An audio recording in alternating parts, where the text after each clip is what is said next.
Good afternoon, everyone. I'm Julie Livingston for the Quorum Initiative. I'm back for another edition of Quorum Live.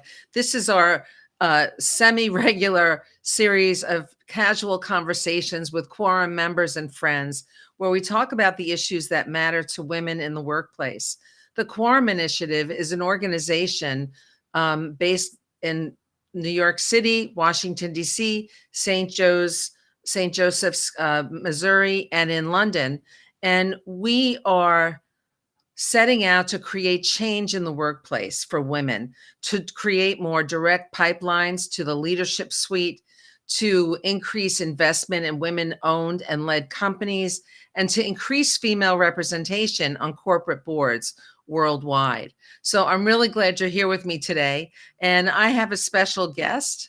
She is Regina Jiron. Welcome, Regina. Regina is a strategy and operations catalyst and serves as a fractional chief operations officer. She's driven to end executive isolation and organizational limbo. Does that resonate with any of you? Guided by a profound purpose, Regina Jiron's journey has led her to help individuals and leaders to not only discover, but also live their full potential, fostering work-life integration and personal fulfillment. Through her work as a fractional chief operations officer and business consultant, she's committed to not just guiding C-suite and business leaders toward greater success, but also to inspiring a ripple effect. I love that, Regina, of positive change, enhancing lives and organizations alike. Wow. I love your mission. It really resonates with me, having been in and out of the corporate sector a number of times myself. Could we start by you sharing a little bit about your backstory? You know, where you're from, where you went to school, and how you got on this path to be a chief operations officer in a fractional. Yes, thank you. First of all, good afternoon, everyone. And thank you so much, Julie, for having me here. It's a pleasure and an honor, as a member of Quorum Initiative to talk about my journey. And it has been quite a journey. I guess that's why I put the emphasis on the journey in terms of change and, because my life and career has been a series of transformations and pivots.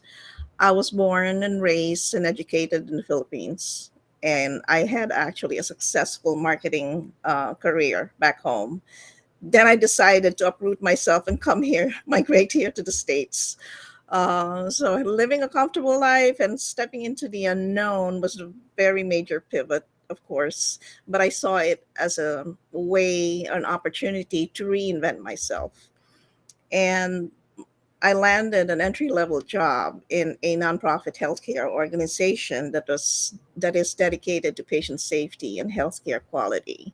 So they actually quickly realized that I could do more than what I was doing, and rose quickly to a director position where I played a major role in the company's transition from traditional paper-based processes to completely digitizing, Oh, transforming wow. everything. And this was even before cloud was, companies were using cloud. Then I moved on from a nonprofit scenario. I was recruited by a commercial real estate organization, and they also needed an organizational revamp. So doing that, changing the organizational structure, enhancing the business operations, boosting the revenue, it actually, and then eventually in the last 5 years that I was with them, we went through a merger. So change after change after Wow. change. Wow. That's why it's like that has been like my emphasis. And I believe that change happens at people. It's individuals that Absolutely. change. It's not organizations that really change. It's people. So when I say trying to find that work-life balance, having that personal fulfillment, if you have everybody in your organization successful, uh, then everybody else, the whole company as well, is successful. So when I did that, I said to myself, I have done my mission in the companies that I work with. What else can I do in my life? What else is there out for me? So I did step down last year and started this journey of self-discovery. My word actually for 2023, I have words that I choose for the year, kind of like a theme. Oh, My word last year was curiosity. So curiosity led me to, my own self-discovery, confirming my values, finding what it is that I really wanted to do and what I did not want to do. Um, at the same time, a lot of learning. I had an executive coach that helped me through the discovery, did a lot of professional development, just learning, upskilling myself, and importantly, also develop my community, which is my network. ah, In that's the foundational element, I think. Yes, yes. I mean, you had that talk last week with Gitanjali Sakuja on the importance of the community, right? And it's really creating that circle around yourself of deepening your ties and curating new experiences and connecting people with Yeah, each other. So I basically said, okay, fine, let's do this. Let's take this leap. And there's mental preparation involved, right? Like, how do you prepare yourself to step into the yeah. unknown? So, aside from having that growth mindset, there's also the idea of resilience because you're taking risks. You're taking a risk with You yourself. yeah, I mean, you took a big risk by leaving your corporate position. Yeah, most people will stay in their job first and try to build something. Yeah, I took, no, let's not do that. Um, because I know my mindset. I know I wanted to, after 25 years of continuously working, not a real break in between or anything. So I said, okay, I'll give myself this time to just purge as well. what a gift. I mean, how did you, find the courage to do that? Because it's scary to a lot of women. It is. It is. Unfortunately, that resilience happened because of an unfortunate event. I mean, my husband passed away in 2019. Oh, So the biggest impetus to just, having a new life, reinventing yourself I would say, began there. But I would not have had that courage if that experience did not shape me. right. So it took me there, and I said, you know what, I can do this. Let's do this. I've gone through processing, and the interesting part about resilience, unfortunately, it does come out of pain, but you switch it around, and Right, you're you able to. reframe it in some way, Perfect. Yeah, right? exactly. You do that, reframe that, but at the same time, also there's a huge element of self care, which is the reframing. Because when Interesting. you're opening, starting your own business, there's a whole lot of risk involved, but you learn how to ride the highs and the lows, because there will be times you don't have projects or you're kind of dry. Oh my goodness, what's Right, going to right. happen next, right? I've been there. Right, exactly. Yeah, And then all of a sudden you're you're overloaded. inundated. You're inundated, you're overloaded. So how do you manage all that? Right. So you try to I'm gonna figure get to that in a minute, but I wanted to ask you if you wouldn't mind, can you it. just define Yes. what a fractional chief operating officer does, and just Mhm. what does a fractional do in general? Because a Yes. lot of women I speak to at Quorum are Mhm. considering this kind of a move, but they're not exactly sure what it means and how to get there. Right. There's actually a difference between a fractional executive and a consultant. Okay. A fractional executive would be a full blown seasoned leader, whether COO in my case, or chief marketing officer, or CFO, chief people officer. There's so many, chief of staff, even Right, chief compliance chief officer. compliance officer, and all that. But you're not working full time. You could work 20 hours a week or 25 hours, but you still provide strategic guidance. You still have your expertise, whatever your expertise is, in whatever functional area. Um, you also have leadership and mentorship responsibility. So it's like a full-time job, but it's only part. So it's fraction. That's why it's fraction. And it really depends. I mean, when the fractional term is used, that means you're at the executive level. That's kind of Right. like how the terminology has evolved. When you're a consultant, um, oh, one thing also about a fractional, uh, you're embedded within the organization. So you're leading teams, you're part of the executive team.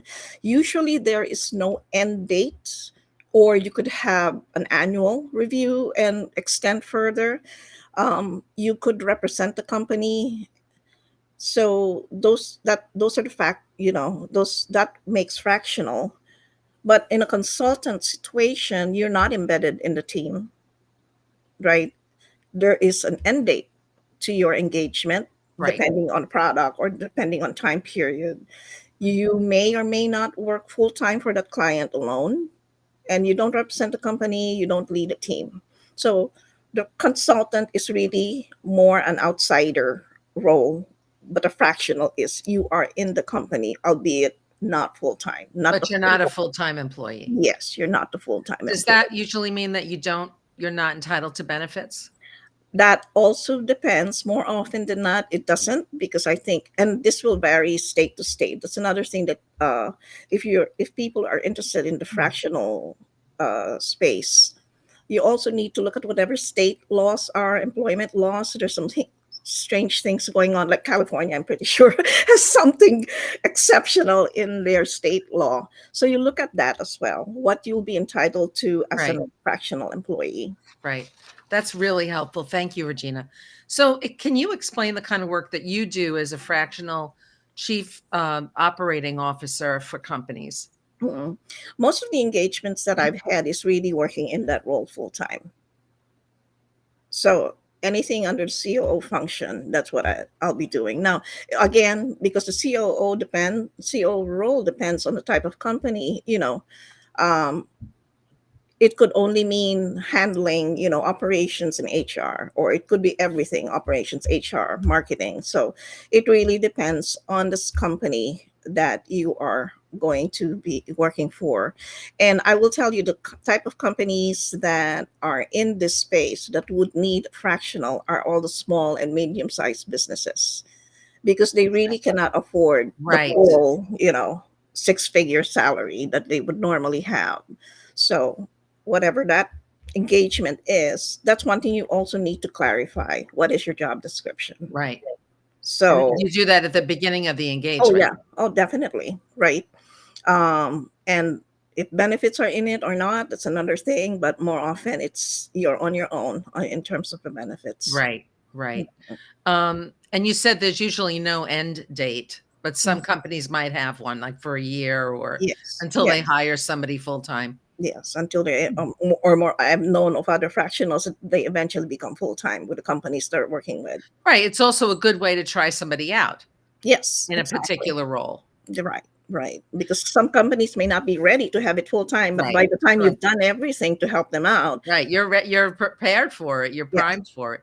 right. So, was your decision to become a fractional consultant influenced by colleagues or friends, or was it something that you just decided to go through because of the journey that you had gone through with your coach?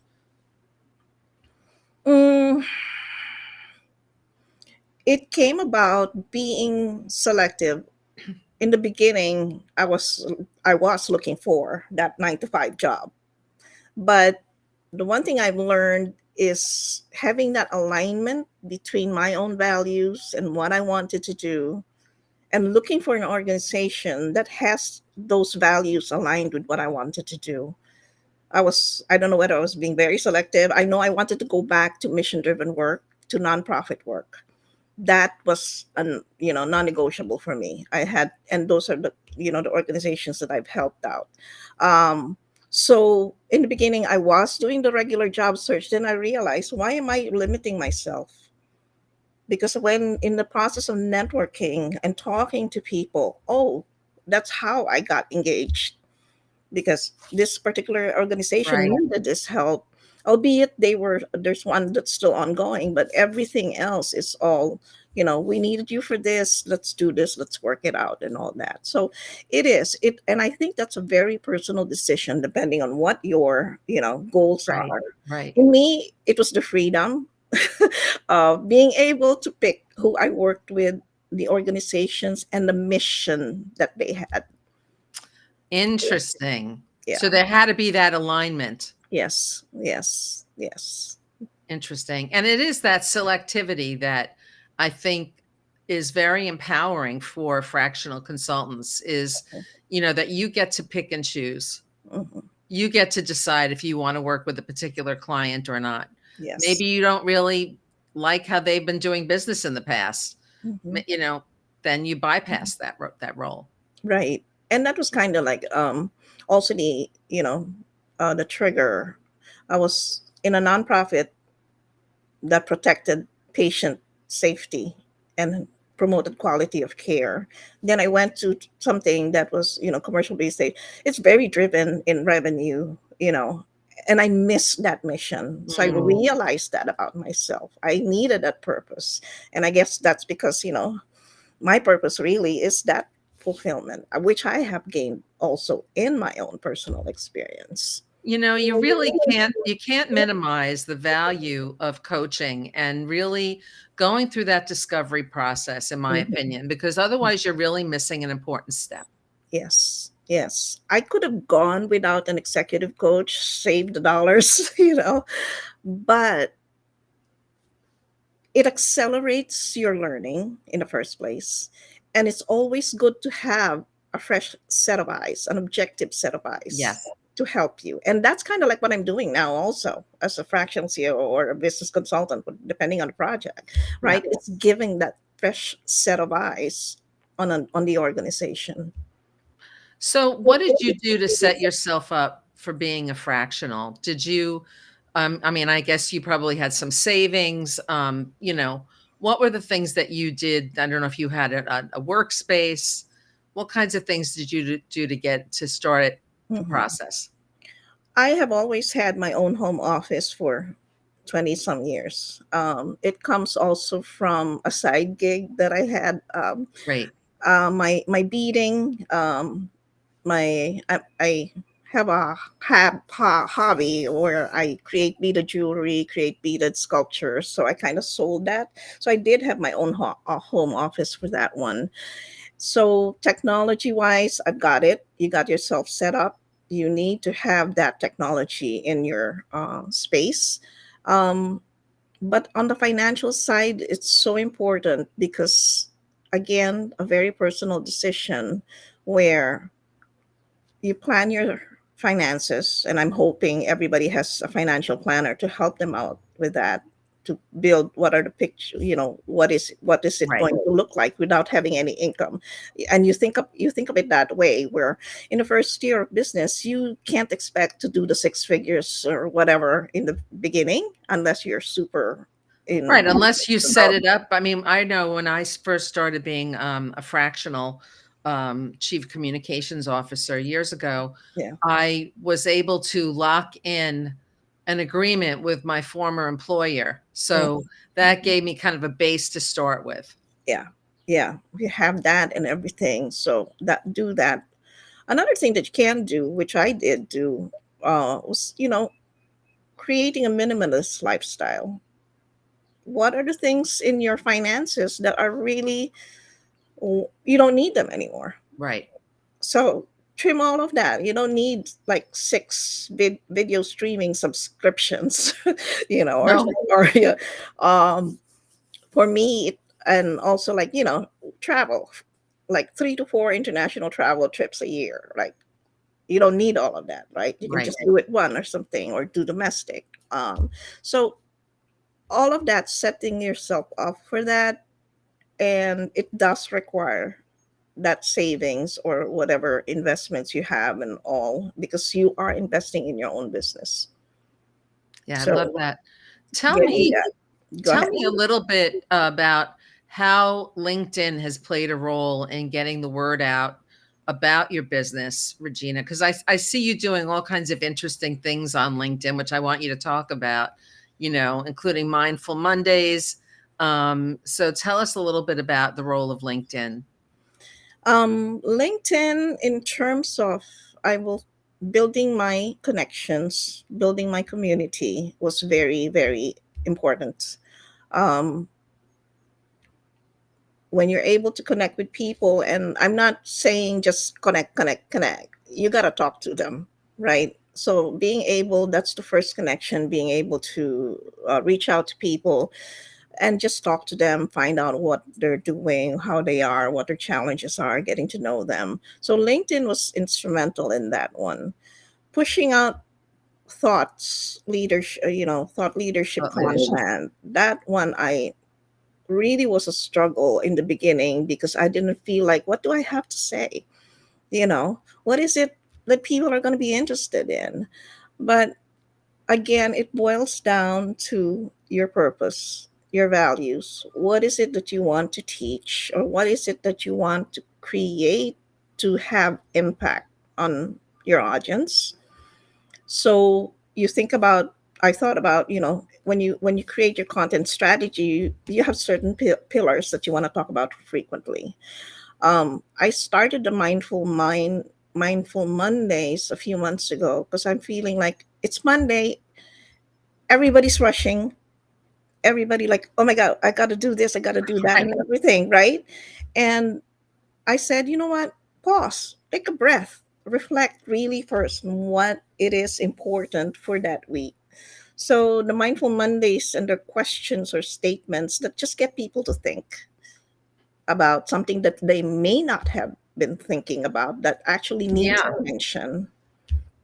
I mean, I think, putting out a thought prompt Hmm. in your LinkedIn post is a really powerful thing to do. It's Hmm. a great engagement tool. Yeah, and that one. And creating my own content, writing my own short articles, and they could be human interest or they could be operations Yeah. related, I strategy like how you mix that up. One of the things that you've been talking about that I'm curious about is that something you call the improvisation day. So tell us about that. I am an improvisational quilter, one of those hobbies, many hobbies that I have.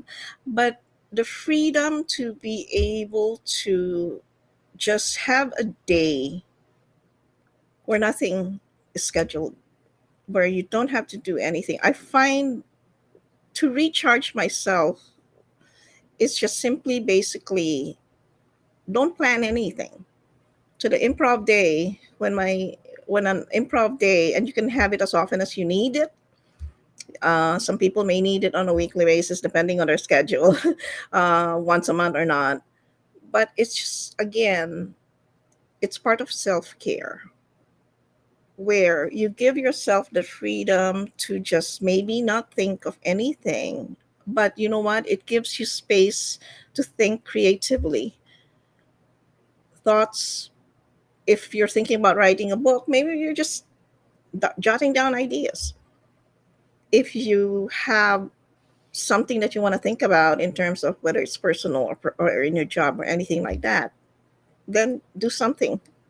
But it's something that is out of the ordinary, not the usual schedule. Like, okay, no meetings or anything like that.